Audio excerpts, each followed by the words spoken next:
Tout le monde connaît Dja, mais peu savent ce que cette voix a dû traverser pour exister.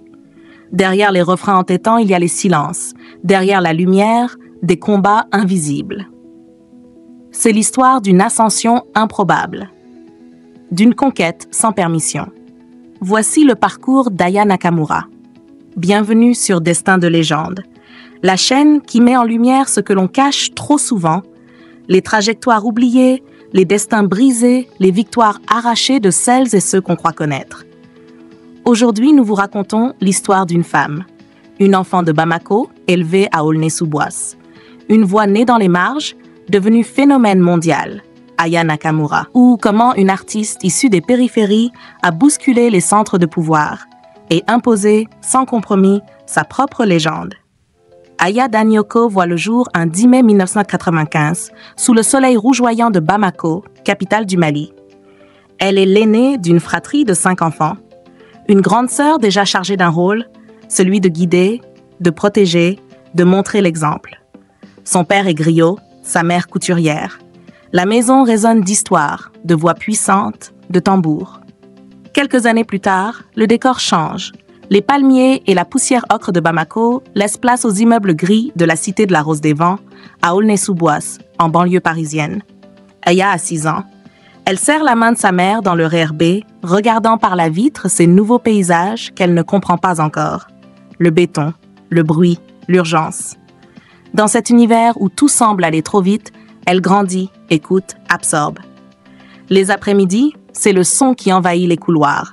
Zouk dans les salons, rap dans les cages d'escalier, R&B dans les écouteurs usés des grands. Et au fond, toujours cette petite mélodie du pays que sa mère fredonne en cousant. Aya observe. Elle imite, elle chante discrètement, d'abord dans sa chambre partagée, entre 2 cahiers d'école et un miroir cassé. Mais dès qu'elle ouvre la bouche, quelque chose se passe. Sa voix est chaude, rugueuse, unique. Elle ne copie personne, elle invente. Mais ce talent ne suffit pas. Car Aya le sait très vite. Quand t'es une fille noire, de banlieue, on te regarde comme si tu dérangeais juste en existant. À l'école, on la sous-estime. Dans le quartier, on la juge. Et pourtant, elle tient, elle écrit, elle chante. Toujours. Son échappatoire? Facebook. Un vieux smartphone, des écouteurs d'occasion et sa voix en première ligne. Sa chambre devient un studio de fortune. Un matelas contre le mur pour étouffer l'écho, une lampe de chevet comme projecteur. Face à l'objectif, elle livre ses premiers morceaux sans filtre. Une main sur le cœur, l'autre tenant le téléphone. Regard droit, voix claire. Les gens écoutent, partagent, reviennent. Elle ne chante pas comme les autres. Elle parle en Aya, un mélange de verlan, de malinké, de slang parisien, posé sur des mélodies afro et des refrains pop. Elle ne cherche pas à entrer dans les cases, elle les explose. Et sans le savoir, dans cette petite chambre d'Aulnay, Aya Nakamura commence à écrire sa propre légende. Nous sommes en 2017. Aya Nakamura a 22 ans. Elle vient tout juste de sortir son tout premier album, Journal intime. Un projet personnel, brut, où elle raconte ses désillusions amoureuses, ses doutes, ses colères. Dans une salle d'enregistrement modeste de Saint-Denis, entre 2 prises, elle souffle sur ses mains pour se réchauffer. Le chauffage est capricieux. Le budget, serré. Mais la volonté intacte. Le micro suspendu devant elle, elle ferme les yeux et laisse couler sa voix comme une confession. L'ingé son hoche lentement la tête. Cette fille, c'est pas juste une chanteuse. Elle a un truc. Mais malgré la qualité de l'album, le grand public reste encore à convaincre. Jusqu'à avril 2018, un morceau, un seul, Dja. 3 minutes 30 d'insolence, de mélodies entêtantes et de vérité crue. Un beat afro-urbain, une ligne de basse qui claque et cette phrase devenue culte. Y a pas moyen Dja. Le clip est tourné en Espagne, sous un ciel azur, avec Aya dans une robe jaune éclatante. Son regard est direct, fier. Son flow est tranchant, presque nonchalant, mais il porte une revanche. Quelques jours après sa sortie, le morceau explose. Numéro 1 en France, en Belgique, aux Pays-Bas. Des centaines de millions de vues sur YouTube, des vidéos TikTok, des reprises, des remixes. La planète découvre la voix d'Aya et ne peut plus l'oublier. Une journaliste lui lance un jour, en interview, « Vous réalisez ce qui est en train de vous arriver ?» Aya sourit, sans forcer. « Pas vraiment, mais je le visse. » Elle devient alors la première artiste francophone féminine depuis des décennies à atteindre un tel niveau de notoriété, sans passer par les médias traditionnels, sans se travestir, sans compromis. Et ce n'est que le début. Copine suit, puis Pookie, avec son refrain devenu viral, Tu parles sur moi, y a R. Puis vient Jolie Nana, où elle s'amuse à réécrire les codes du couple avec une désinvolture pop.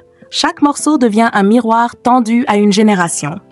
Une génération de jeunes femmes surtout, qui se reconnaissent dans son franc-parler, sa liberté, ses contradictions. Aya devient brute, libre, puissante et surtout incontournable.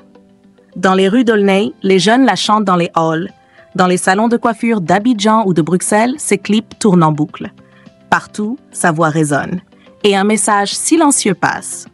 Moi aussi, j'ai le droit d'exister. Tel que je suis, pique. Mais avec la lumière vient l'ombre.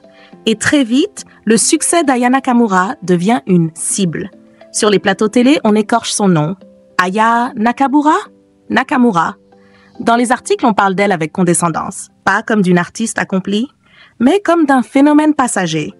Une fille de banlieue, une chanteuse urbaine, toujours ces étiquettes, jamais le respect. Un jour, un chroniqueur de radio ironise « Elle est sympa, mais on comprend rien à ce qu'elle dit ». Un rire général en studio. Aya, de l'autre côté de l'écran, reste de marbre, mais en privé, elle serre les poings, elle en a l'habitude. Elle encaisse, encore et encore. Sur les réseaux, c'est la même rengaine. Chaque tenue, chaque mot, chaque posture est disséquée, critiquée. On la traite de vulgaire, arrogante, nonchalante. Mais ce que beaucoup refusent de voir, c'est que sa posture est une armure. Aya s'est construite dans un monde où on ne laisse que peu de place aux femmes comme elle. Alors elle a appris à se tenir droite, à ne jamais baisser les yeux. Et pourtant, derrière l'image forte, il y a des failles. Des nuits blanches, des doutes, des silences. Dans les loges, juste avant de monter sur scène, elle respire profondément. Son regard fixe le miroir. Elle se parle à elle-même. « Tu mérites ta place. Personne te la donnera, alors prends-la. » Car à ce moment-là, Aya ne se bat plus seulement pour elle. Elle se bat pour toutes celles qui, comme elle, ne rentrent pas dans les cases. Celles qu'on interrompt quand elles parlent, qu'on invisibilise, qu'on juge avant d'écouter. Aya devient un symbole, à la fois adulée et attaquée.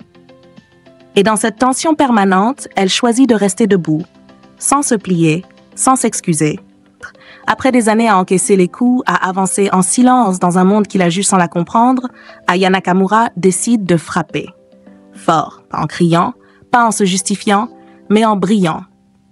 Le 11 mai, les flammes, la cérémonie qui célèbre les musiques populaires, s'ouvrent dans un grand Rex en ébullition. La salle est comble, les caméras braquées. Sur scène, les lumières s'éteignent. Une silhouette apparaît dans un nuage de fumée. C'est elle. Aya. Robe noire graphique, présence magnétique. Elle ne dit rien. Elle avance. Et ce soir-là, devant une industrie qui l'a longtemps ignorée, elle rafle 3 prix majeurs. Une ovation, un raz de marée, la reconnaissance, enfin. Pas parce qu'elle a changé, mais parce que le monde, lentement, commence à écouter. Mais elle ne s'arrête pas là. Quelques semaines plus tard, New York, le Met Gala 2024. Soirée mythique, temple de la mode mondiale réservé aux grandes icônes, aux élites. Et cette fois, Aya Nakamura monte les marches du Metropolitan Museum sous les flashs des plus grands photographes de la planète.